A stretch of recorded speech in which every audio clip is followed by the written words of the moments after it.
నీకెందుకు అమ్మ అక్కడ ఇట్టు నీరు వస్తుంది అన్నాడు.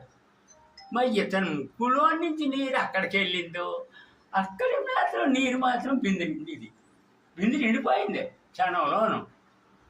అలాంటి వింతగల మనుషులు ఆనాడు సాలిపెద్దీలని పేరు సంపాదించి వాళ్ళకి ఎంతో ఘన సన్మానం చేసి ఎన్నో డబ్బులు కూడా ఊరంతా కలిసి కూడి ఎంత పని చేసినారు అంటే భగవంతులే వీళ్ళు మనం మనుషులు అనుకుంటున్నామని అప్పుడు అందరూ అన్ని కొబ్బరికాయలు తెచ్చి కొట్టారు. ఎంతమంది ఉన్నారు అన్ని కాయలు వచ్చినాయి అక్కడికి. కొత్త వలస ఎస్కోట్ నుంచి కూడా వెళ్ళిపోవచ్చినాయి. అలాగ 5 రోజులు మహత్తరమైనటువంటి సంబరం జరిపించినారు మా వాళ్ళు.